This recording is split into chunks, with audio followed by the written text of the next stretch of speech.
Shabbat Shalom, Miss Bakad, Moreh Medad, Yahoo Ben Yasharel.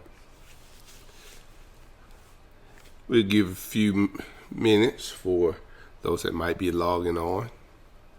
And I pray you all can hear me loud and clear. Now, just be forewarned that you might hear some construction equipment. And hopefully, as I've said before, the same building and construction that you'll hear over here, you'll hear it at your home in your life. So we are glad once again to be able to do this live stream broadcast. Yes, thank you, Akvik. Thank you, Moreh Kanan. Just wanted to make sure.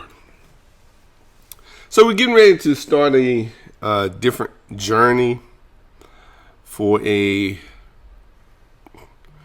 different lesson. And these lessons are going to be quite simple. It's something a couple of nights ago. I was up, wasn't able to go to sleep. So, the Father started really conveying some things.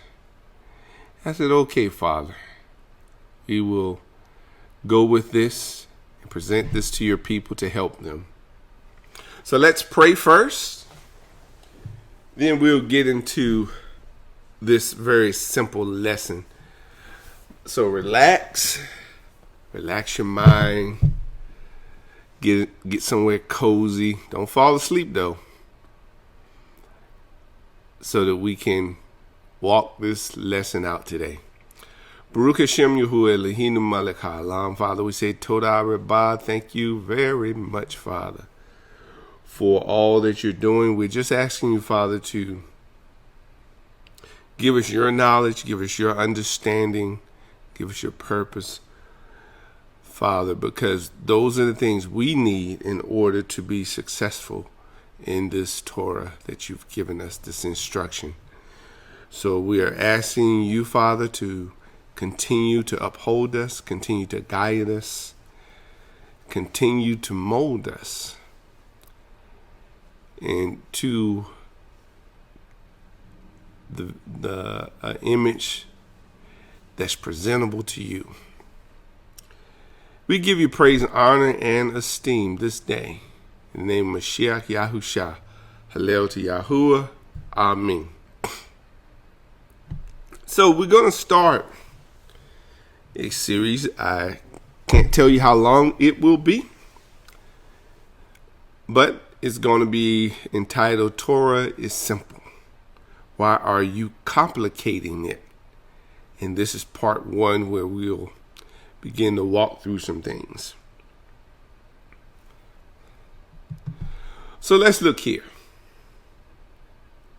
What makes it complicated? We have to start here,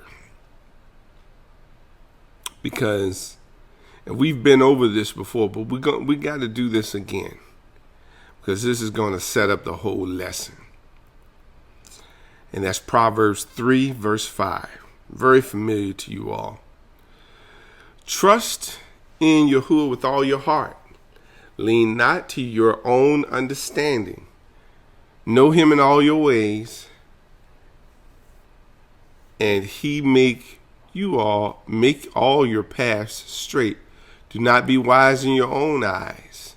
Fear Yahuwah and turn away from evil. Okay, the word understanding there is banah. Of course, like I said, we've been over this before.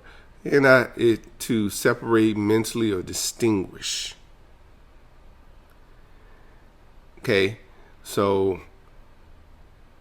in doing this, he's telling you not to do it according to how you see it or perceive it, discern it, or your eloquence or your feelings, or your consideration, your intellect, your thinking, all that good stuff. He don't want you to use any of your mental capacity for this, but he wants you to acknowledge him in all your ways. So, of course, you have to learn his ways. And we're going to get into what makes this really complicated for a lot of people. So Isaiah 5 verse 21, woe to those who are wise in their own eyes and clever in their own sight.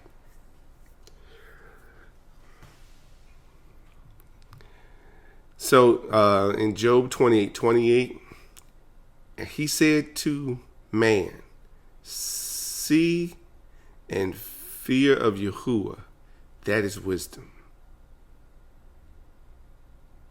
I think it's supposed to be seek. I had to go back. I think something might have gotten erased. You be doing stuff so fast sometimes. And to turn from evil is understanding. So remember, the whole thing we're trying to undergird for you is this Torah is simple. Why are you making it complicated? It's very simple.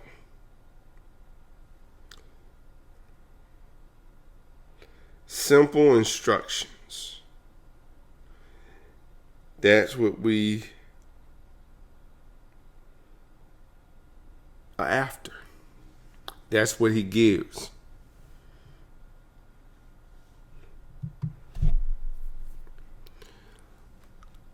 So we're talking about complicated. I'm gonna get more into the one side. Just these few scriptures I just ran across and wanted to put out there. As for you, my son Shlomo, know the Elohim of your father. Serve him with a pure heart, with a pleasing life. For Yahweh searches all the hearts and understands all the intent of the thoughts. If you seek him, he is found by you. But if you forsake him, he rejects you forever. We know that's what happened in Shlomo's life, or Solomon. Jeremiah 9:22. Speak thou, declares Yahweh, the corpse of men shall fall as dung from the face of the fields, like cutting after the reaper, with none to gather them. Thus saith Yahweh, let not the wise boast in his wisdom, let not the mighty boast in his might, nor let the rich boast in his riches. But let him who boasts boast of this, that he understands and knows me, that I am Yahweh, doing loving commitment, right ruling, righteousness in the earth, for in these I delight, declares Yahuwah. So you have to keep in mind, all of this is about him and not you. So sometimes you'll run across people that make it all about themselves. And when you start doing that, guess what? It complicates a lot of things. It can complicate his instructions, because now you'll twist his instructions so that it leans towards you when it's supposed to be righteous. It leans towards righteousness. Okay, we just got a few more. The way of a fool is right in his own eyes, but he who listens to advice is wise. Okay, and we already read Job 28:28. Romans 12:16. Be of the same mind one towards another. Do not be proud in mind, but go along with the lowliness. Do not be wise in your own estimation. Okay? Now, here is what, when you delve into this, here is your understanding. This is what complicates things. So I kind of want to spell it out, and then we're going to do some interaction. So hopefully you are at a point or place you can type. Okay, what fuels your understanding? Okay, now remember, what was his instruction? Lean not to your own understanding. So you have to know where the fuel comes for your understanding. Okay, your emotions, your feelings, your thoughts, others, talking about people, your lust / desire, perceived power, knowledge or understanding. So sometimes you'll hear things, oh man, that sounds great, or you'll hear something from someone, oh, that sounds great, man. They must be really smart. Okay, what you see, your environment. Now, here's one a lot of people, might not catch, but nonverbal signals. That goes back to what you're seeing. But I wanted to pinpoint that sometimes things aren't spoken. It's in the action. Okay, culture / religion. How'd you grow up? Now, can you think of any others that might fuel your understanding? If so, you can write it in. Hopefully the lag time is not much. So these things complicate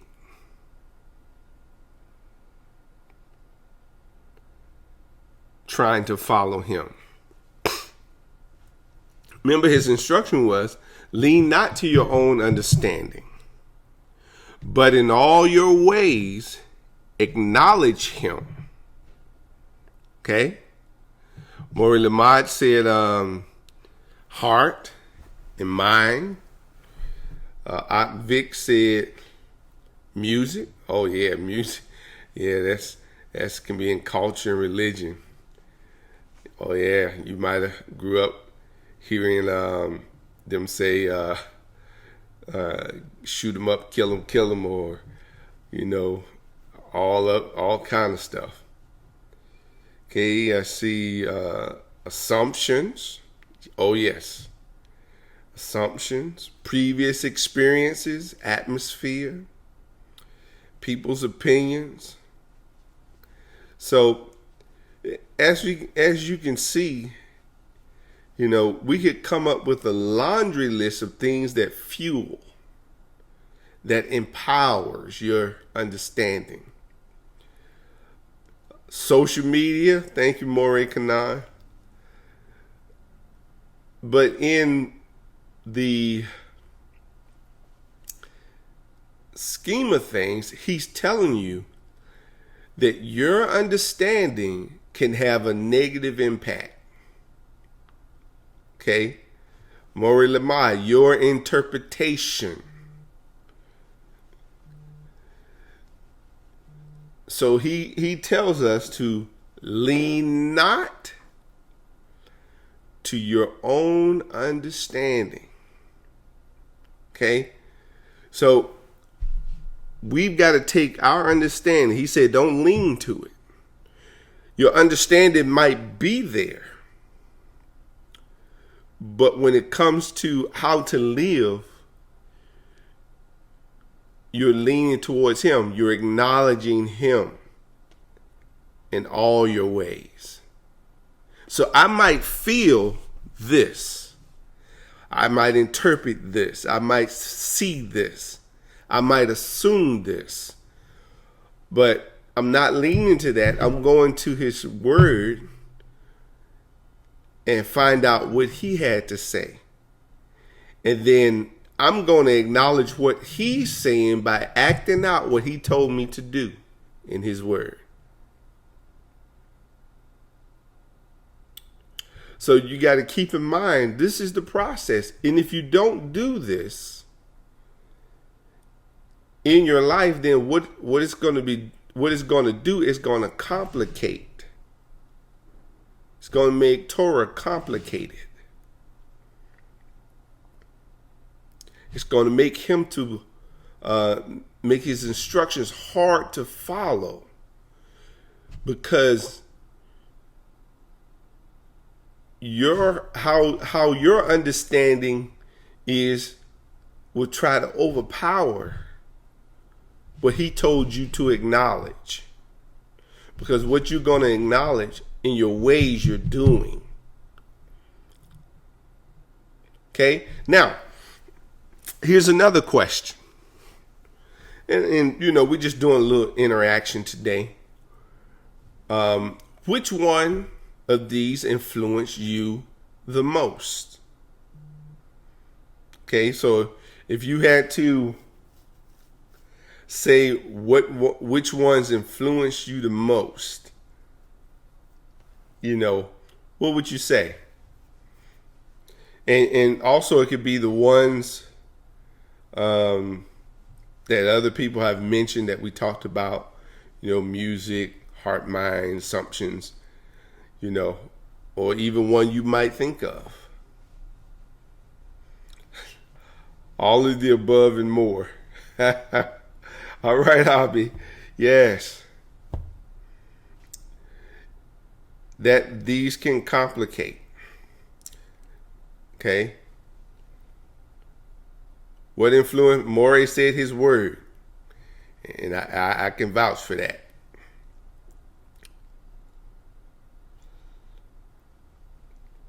Anyone else?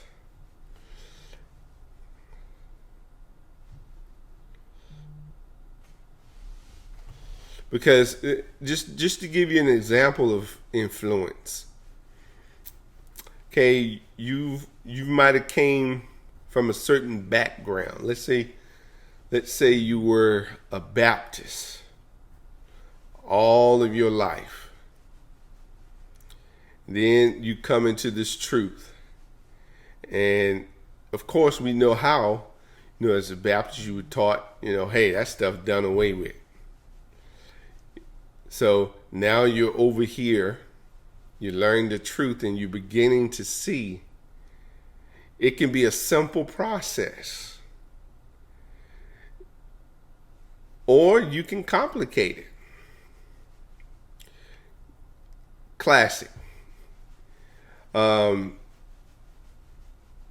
I've told this story before, but when I wasn't in the walk yet, but I was transitioning, and my brother and I my brother's a Muslim. We got into a discussion about pork, and of course, when he mentioned it, I'm like, it's okay as long as you pray over it. Where did that influence come from? It came from my background, how I grew up, how I was indoctrinated. Now, but when down the road, I saw it written. Now, I could have complicated it because of what Shaul wrote, but I saw it there. He said, don't do it. So then I knew something had to be interpreted wrong, misinterpreted, or whatever what Shaul said. And I just clung to, that's not right.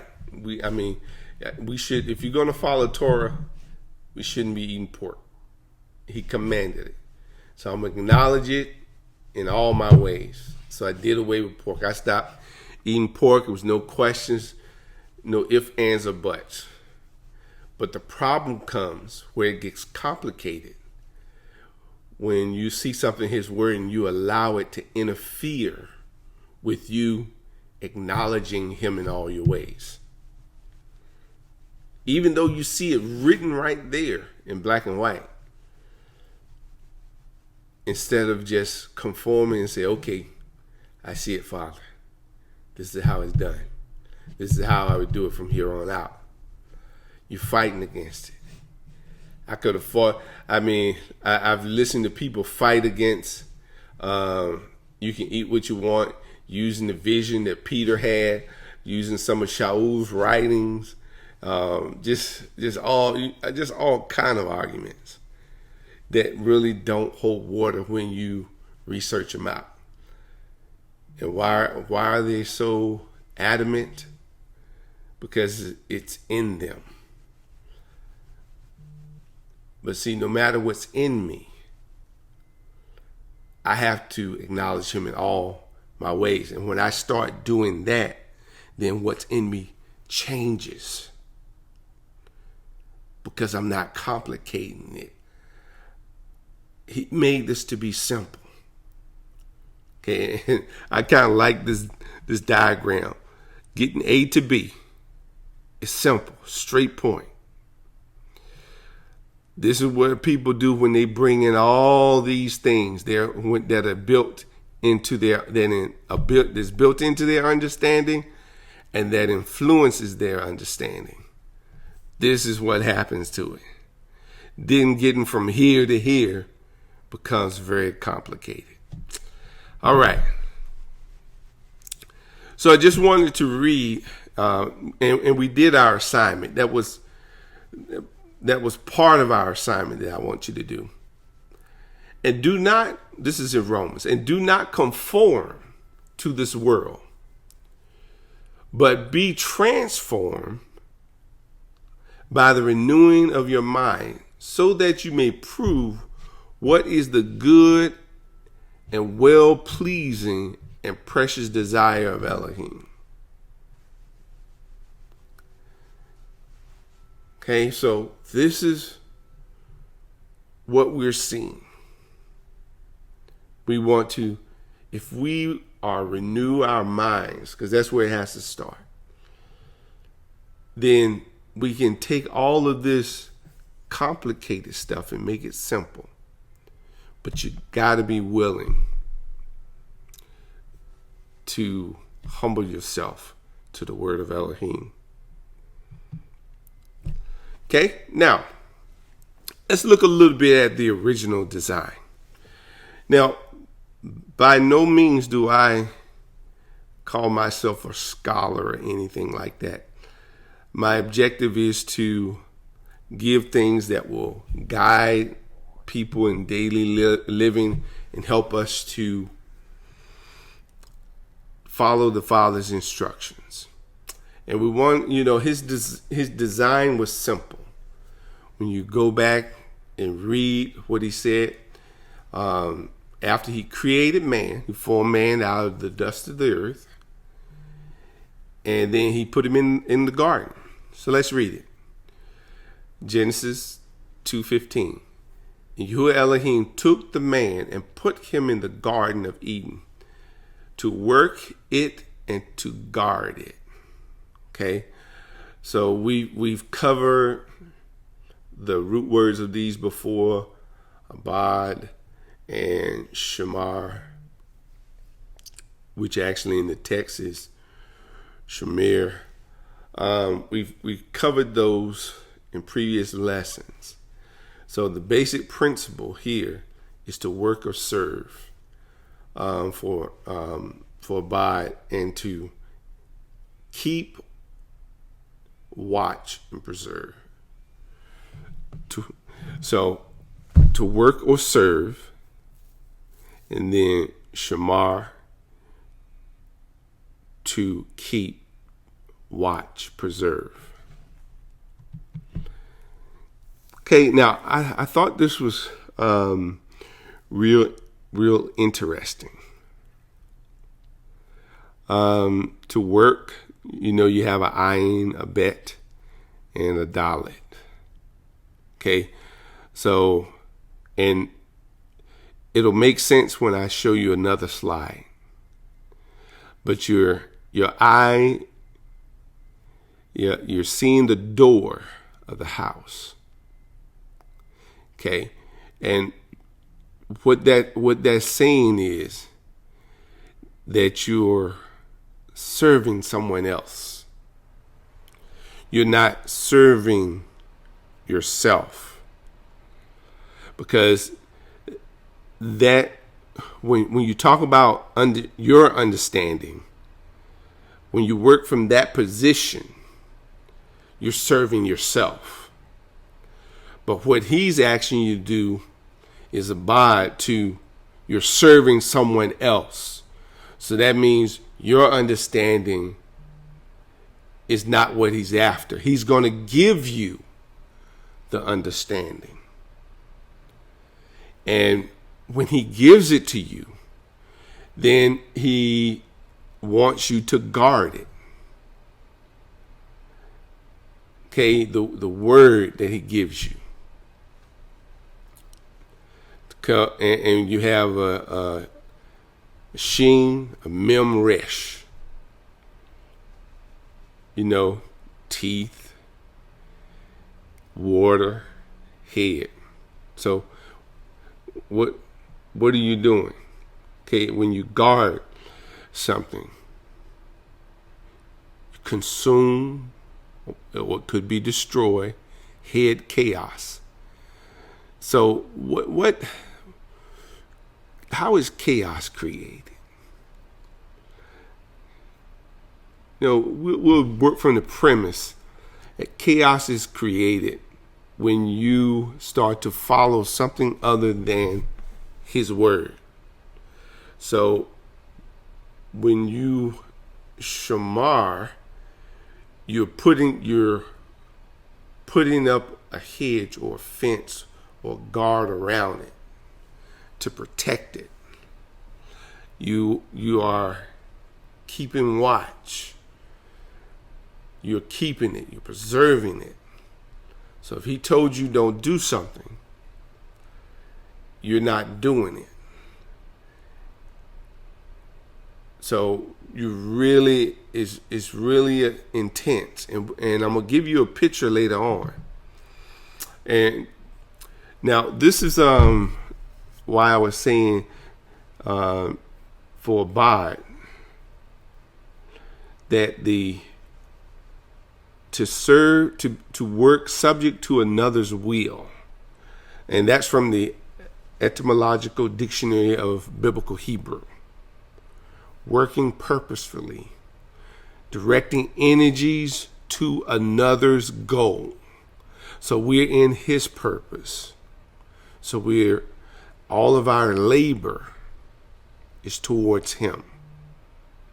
Okay, and then for shamar, to protect, distance from danger, guarding, protecting, being careful, aware, take note, watch. All of these things are involved in work. The Father said, work it and guard it. So for work, now in a few minutes, I'm going to give you a better picture. We're going to paint a better picture. Now for a bed, just so Elohim sent him out of the Garden of Eden to till the ground from which he was taken.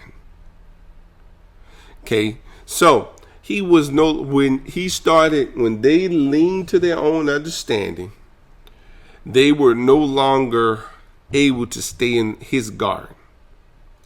Now, what I think is very interesting, he sent them out to till the ground.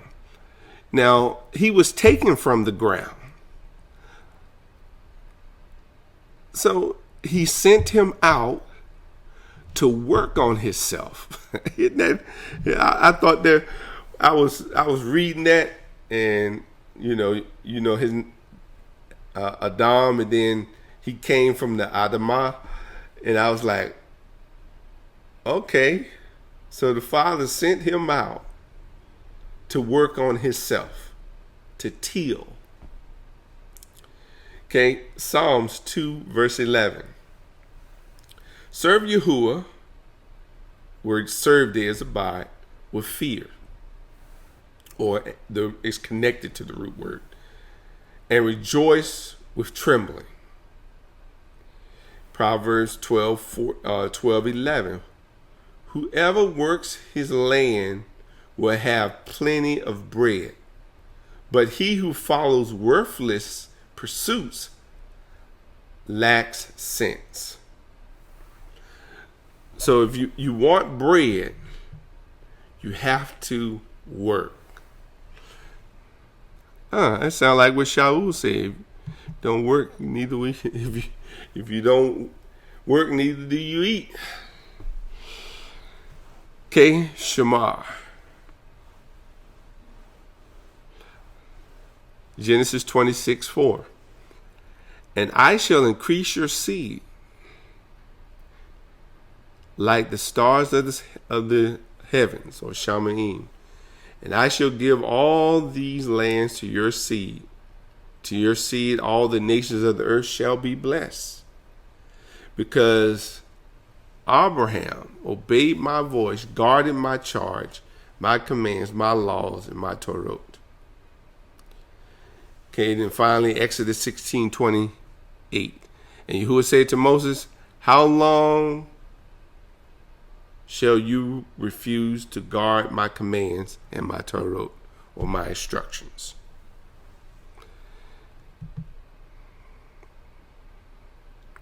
Okay, now, I want you to think about this from a different perspective.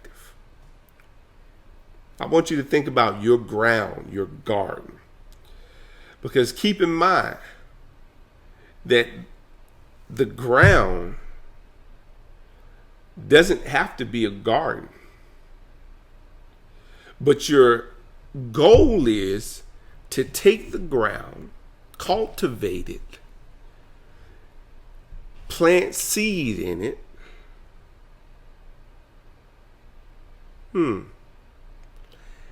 And for the seed to grow and you produce fruit. That's the objective. So we want to look at the condition of the ground.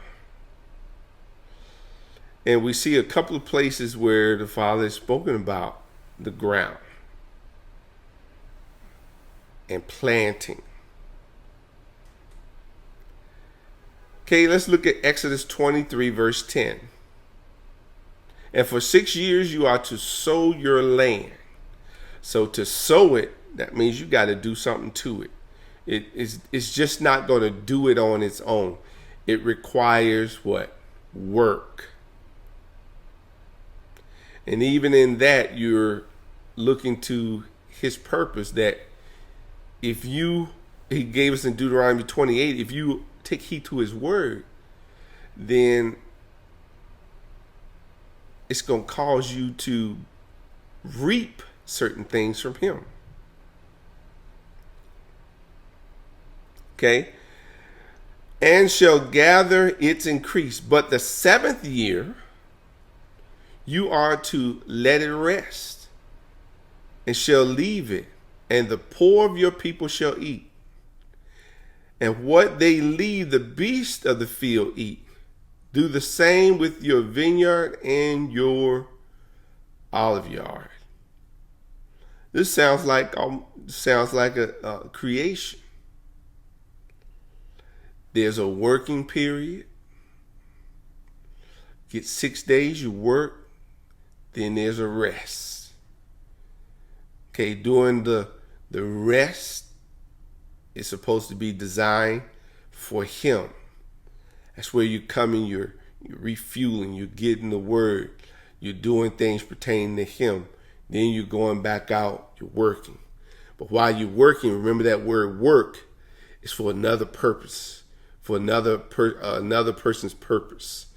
You're looking towards his door. Okay? Your eyes looking towards his door based on the word abide.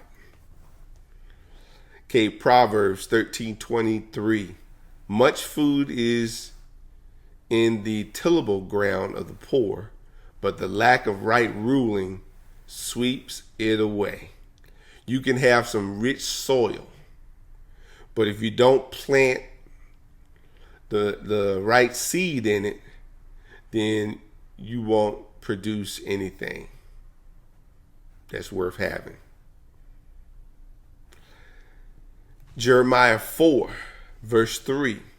For this is what Yahweh says to the men of Yehuda and Jerusalem: break up your tillable ground and do not sow among the thorns. So he gives them two instructions. Two things here. Break up the tillable ground. So the ground has, when you talk about tillable, it's like it was in the seventh year. It's laid. Nobody has tilled it. Nobody's planted anything. It's just doing what it does. And that's what a lot of people in Torah are doing. They just do what they does. They take, instead of going and studying and finding righteous mores to listen to, they just do what they does. That's just what it is. But he tells us to break up that ground. And then the seed of Elohim, don't sow among the thorns. Because what will the thorns do? The thorns will choke the word of Elohim out of you. Look at Hosea chapter 10, verse 12. Sow for yourself righteousness. Reap according to the loving commitment. Break up your tillable ground. It is time to seek Yahweh till he come and rain righteousness on us. Okay, many are asking for the rain to come. So, but you want to make sure that when the rain comes, that you have the proper seed in the ground. Because whatever you have planted in that ground will grow. If you planted hostility, guess what? Hostility will grow. If you planted rebellion, rebellion will grow. If you planted disobedience, disobedience will grow. If you planted righteousness, righteousness will grow. Some of us have what they call a mixed field. You done mixed the seeds. You got all kind of stuff growing in your garden, mixed up. It's just a mess. You've complicated things. You've got a seed from Elohim. You got a seed from the tree of the knowledge of good and evil. Got all kind of seeds. Because remember, if you ever watch, the bees will come and they will pollinate stuff. And the wind will blow and it will scatter seeds everywhere. Now, I was talking to the gentleman that sells at a vegetable stand here, or they come and they set up because they do farming. And I was getting watermelon. And what was interesting, he even said he didn't know it, but you could distinguish between the watermelons. The male melons were the bigger ones, and the female melons were the smaller ones. And he showed me the difference. I was like, oh wow, that's something else. That's really interesting. I mean, the Father's creation is just awesome. Somebody talking about they need some wildflowers, then we talking about Roundup. We ain't even gonna talk about Roundup. Roundup kills everything, including you. I don't think they had Roundup back in the ancient times. All right. So, tools for the ground. So, what do you need? Tools, to break up your fallow ground. What would you say?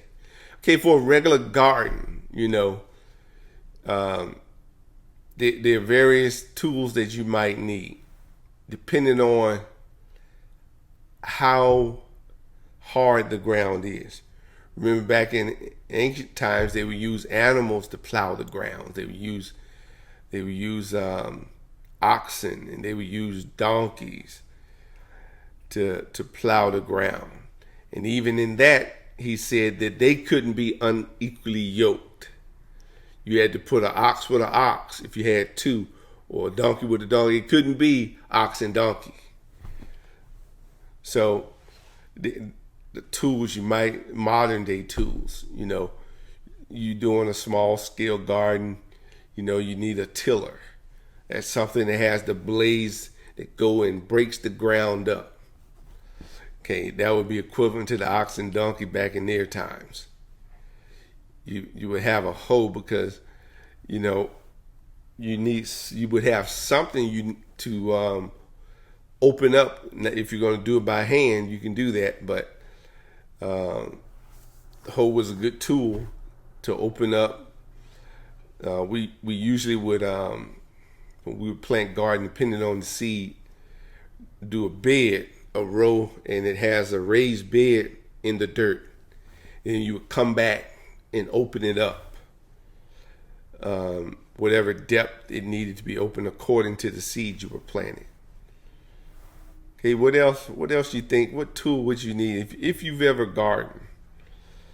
Or you might have saw something in Home Depot when you was passing by the gardening section.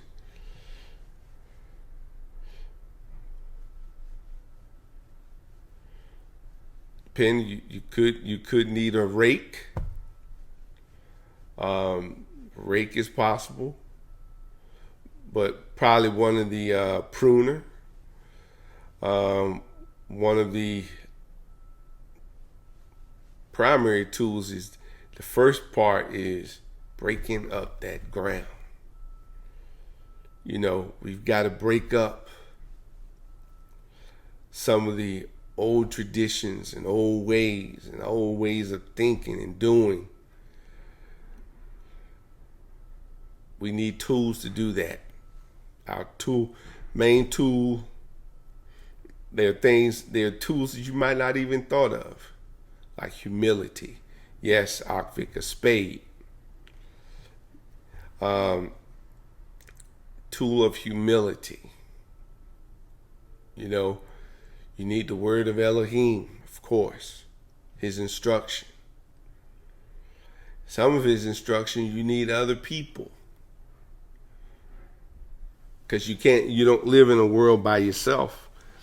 And although sometimes people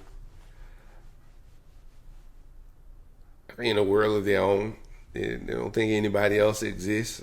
A trowel, yeah, hoe, shovel, pick, spade. Yes, Akvik, patience. Patience is a must.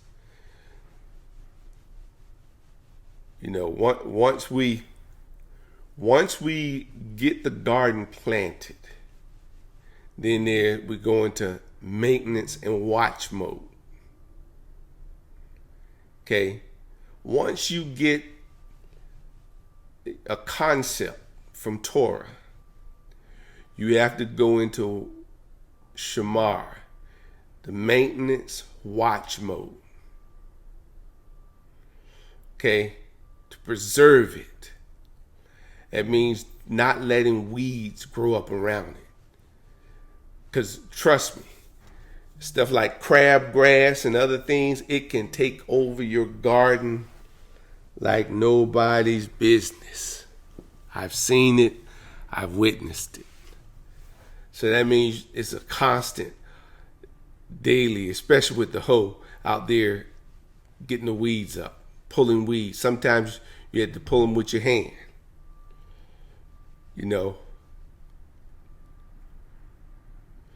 Okay, and then we also talk about the, you might even consider putting up some type of fencing, because it's so easy, as Michelle said, for the animals to eat it up. So that can be necessary depending on where you live. So that depends on your environment, the people you're around. Because sometimes they can be animals. They can come and still eat the tender plants from you before they even have a chance to sprout and produce fruit. Your friend, it's all right to eat pork, and they give you stuff. Yeah, I kind of see what you're saying. Then next thing you know, you having some bacon. So it's a constant effort that has to go forth from you.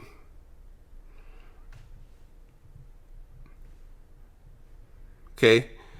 Because if you don't, you have to be consistent. If you're not consistent, then something's going to devour that. It's like the thorns choking it. Okay? So let's continue on. So gardening, because remember, he placed Adam in a garden. Okay? There's a picture there he's trying to get you. Now, even in the garden, there's certain things you want to make sure, your garden can get sun, water. Of course, you got to have soil and nutrition. Okay, and that's what the seventh year was all about. Nutrition. Allowing nutrition to go back into the ground. Okay, that's what the seventh day for us is, allowing his word to sink into us.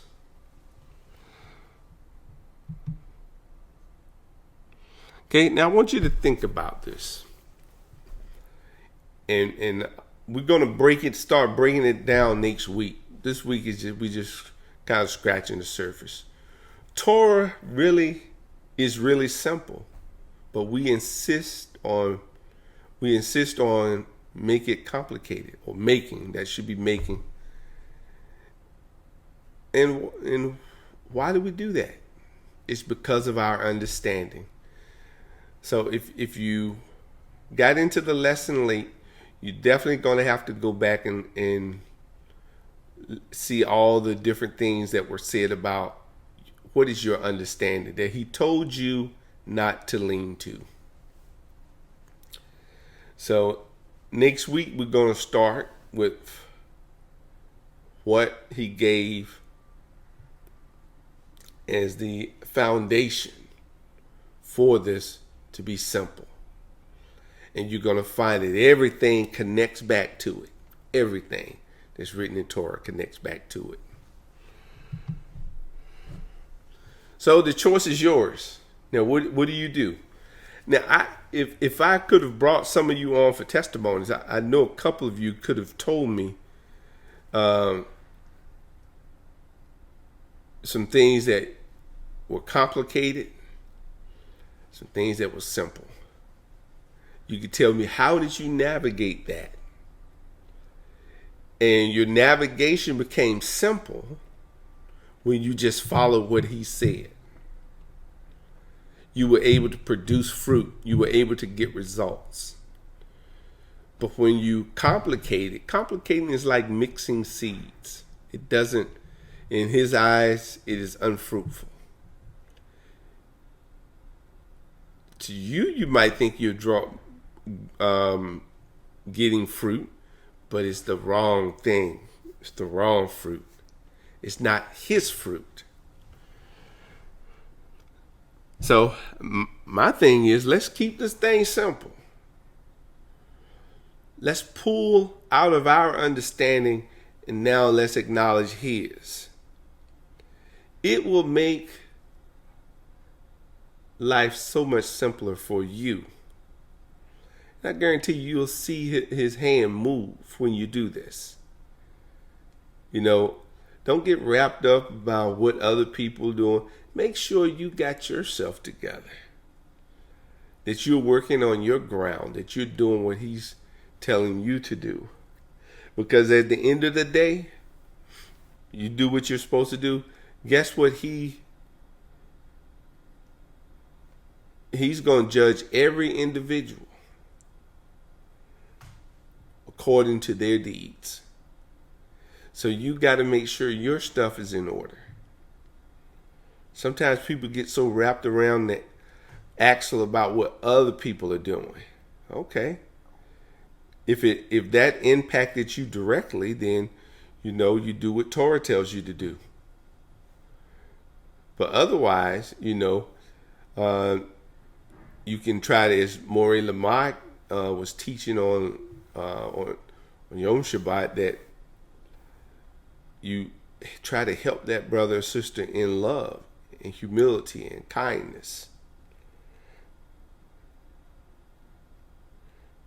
Okay, so hopefully we're going to simplify some things for you over the coming weeks with the help of the Father. So we're going to pray Mishpachah. And we just, I'm expecting the Father to do some very miraculous things. And my trust is and hope is with him. I have nothing else to hope on or hope for besides him. You get to a point in your life, you realize, hey, you're not going to be here forever. You got to do what you can while you can for his esteem. All righty, Mishpachah, let's pray. Baruch Hashem Yehua Eloheinu Melech Haolam. Father, help us return to the simplicity of Torah, to not lean to our own understanding, but in all our ways acknowledge you. And you said you would direct our path. Father, we say thank you. Thank you for being a revealer of hearts and minds. Direct our path. Lead us according to your righteousness, just as you led our forefathers in the wilderness. Even though they were hard-headed and hard-hearted, I pray, Father, that we would continue to humble ourselves, learn from the lessons that were given to us and expounded on in Scripture, so that we can grow and mature and be fruitful before you. We give you praise now, Father. And I pray anyone that's struggling in this walk, Father, that you would give them it's really your wisdom. Give them your word. Help them to understand that when they submit to your word, that now they are pleasing in your sight. You can have favor, mercy upon them. Father, I ask you to just guide them, be with them. In the name of Mashiach Yahusha. Hallel to Yahuwah. Amen. Amen. All righty, Mishpachah, we've reached in another milestone, I would say. It's going to get interesting. It's going to challenge some of us. And I'm trying to make sure I find the stuff that's going to be the most challenging, that we lean to our understanding in it instead of leaning to his. So, hey, guess what? Passover is going to be right here. So you can get the Hebrew 10 Commandments, the Hebrew Passover story. Of course, not on Shabbat, but you can find it on Amazon. Just Google the titles. Just search for the titles. Okay, if you'd like to join our bookmark witnessing team, you can just go to our website, www.bm.hebrewfoundation.org. And you can also get a chance to check out our bookstore. Okay, if you'd like to support it, you can. You do so through Cash App, PayPal. There's a donation button in the stream. With whatever the Father puts on your heart. You can also mail. Okay, and of course we're not in the effects of waiting, so I'll have to change that side. We way back for the simple, making it simple. Torah is simple. Why are you complicating it? All right, Miss Bakar. Don't forget the Path to Yahweh have a lesson this evening at 5 p.m. Make sure you support and check them out. I think it's going to be a great lesson today. I'm looking forward to it. All right, Miss Bakar, this is Maureen Medad Yahoo saying unto you, Shabbat Shalom. Let's make this the best Shabbat ever.